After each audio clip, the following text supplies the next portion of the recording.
Stephen, one of the few teams you haven't played yet, Hibernian. What's your thoughts ahead of that game? I think it's going to be a big challenge for us. They're a good team and they've got good players.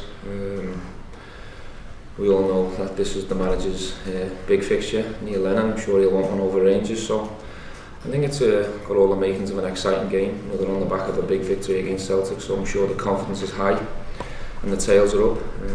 But we're really looking forward to the challenge. You mentioned Neil Lennon. Do you know him well? Are you looking forward to going up against him again? Yeah, I know him well. Played against him, competed against him. Bumped into him a few times on holidays and out and about and around. Competitive player, competitive manager. So yeah, really looking forward to going toe to toe on the side. And I think this has got all the makings of being a really good game. They're an attacking team. They like to pile men forward. They play brave football. So yeah, it's an exciting one. 21 goals between the teams in 4 meetings last season. The last game ended 5-5. Do you expect it to be as open this time around? I watched the game. It's one of them crazy games where you just don't know what's going on, both ends. Both teams trying to win it, going gung-ho.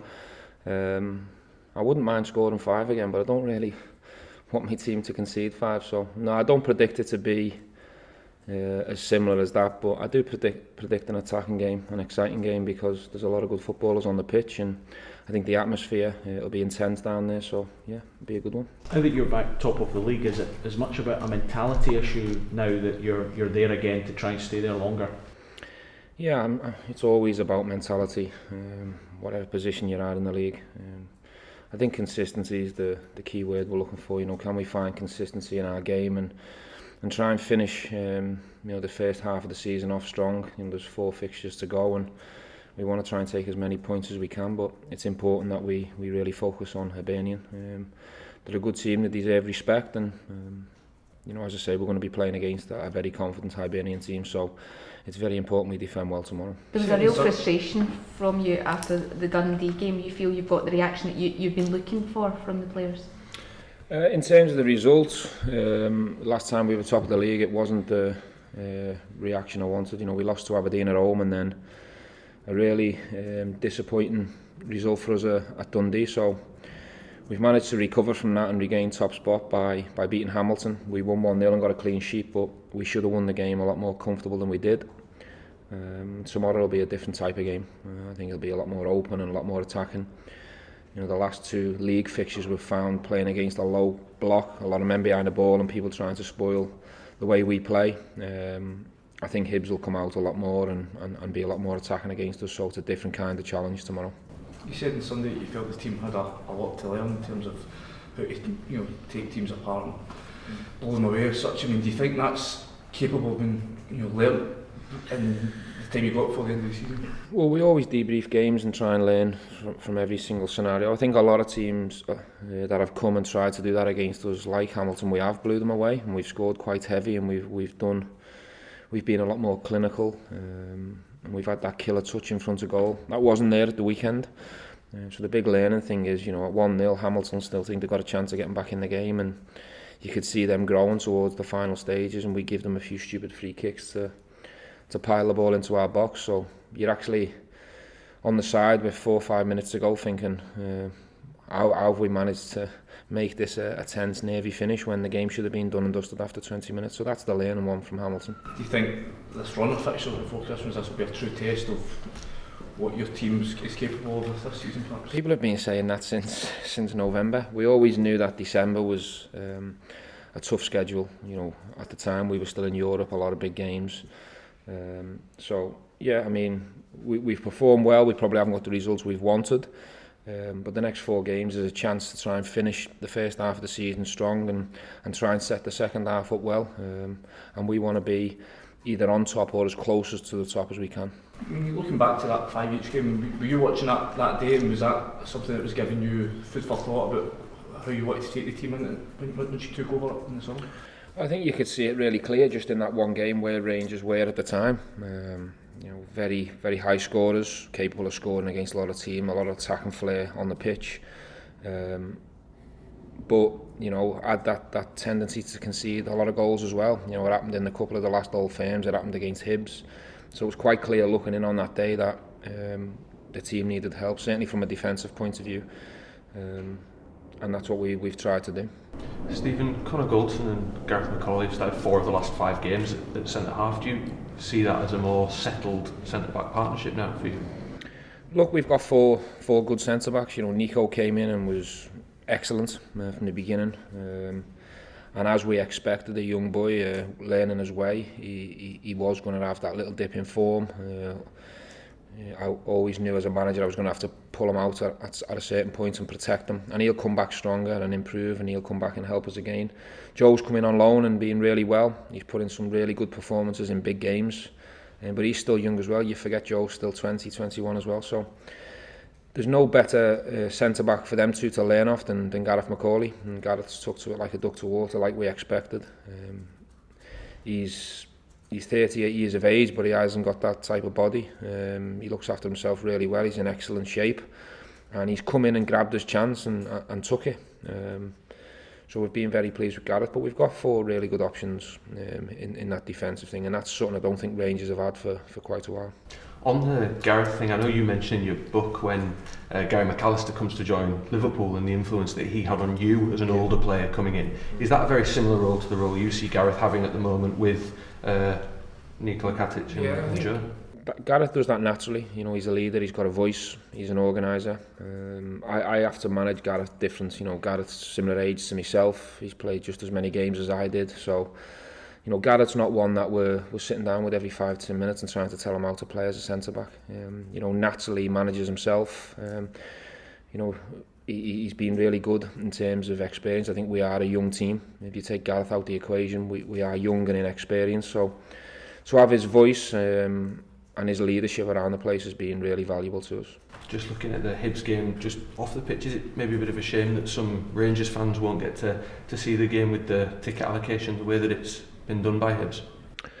It is what it is. You know, we just get on with that. Of course, we'd like as many fans in the game as possible because the support we've had, well, certainly since I've come in the door, has been excellent, and we always know the amount of seats that are available. Rangers take them. It took 12,000 to Vienna last week, which is incredible. But you also have to respect the fact that it's a Hibs game, and a lot of their supporters want to come and watch Rangers as well. So we've got no complaints on that. And just finally, without going into any names, can you give us any news on any progression on movement in January? Anybody that's anything at all? Alfredo's he back for the weekend? Yes. Suspension? Yeah, back for Wednesday. Any other teams? No, everyone's fit and available. Rossiter and Katic played 60 minutes in a reserve fixture yesterday. We've got no new injury news, so everyone's available. How's Jamie Murphy progressing? Have you got any sort of update on when you expect him back? Is it still sort of end of the season? Yeah, I think it's as planned, but he's working really hard. He's on double sessions. He's 9 to 5 most days, and he's got a really good opportunity now to do everything he needs to do to make sure his body is as strong as possible for when he comes back. But you can see, you can already see it on the eye, the benefits of him doing a lot of gym work around the rehab. So I expect Jamie to come back firing, but he won't be rushed because it's a very serious injury that he's had. Graham Dorans is progressing well as well. Everything keeps moving in the right direction. Hopefully he'll be back sometime at the end of January, beginning of February, if everything goes well. And they're 2 players that we need back as soon as possible because they help us at the top end of the pitch in terms of creativity, and they also carry a goal threat as well. So we've missed them too. Might Graham's recovery affect what you do in January if he's in terms of looking for some of that creative midfielder, that creative influence? Not really. No, we just want Graham back as soon as possible to help us. I think you could see signs and glimpses when he nearly came back the last time, but you could see in his head it weren't right, the injury. So I think the sensible thing to do was to get some help off the surgeon, and hopefully that's all behind him now and he can look forward to come back and help us the final push of the season. Stephen, you seem to have a couple of new faces out of training today, is that correct? Are they guys that you're looking at? Yeah, a couple of guys from the US who've come over. We're having a look at them this week. Just having a look at them really. Is it just a sort of trial basis, nothing imminent? Sort of, yeah. Okay. Can I just ask you your thoughts on Jose Mourinho's departure today? Quite big news. Is that a surprise to you? Big news, but it's none of my business. Obviously a world-class manager, being a rival for many years as I played. But yeah, it's none of my business, to be honest.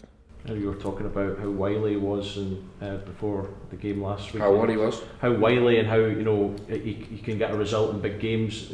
Before the Liverpool game, it seems to have all happened quickly. Is that just the sort of way it seems to work? He's a winner, isn't he? I mean, how can I sit here and say anything bad about Jose Mourinho? He's a serial winner. He always has been everywhere he's gone. He's been sacked at United, but he's won them a couple of trophies. He's done the best job since Alex Ferguson's left.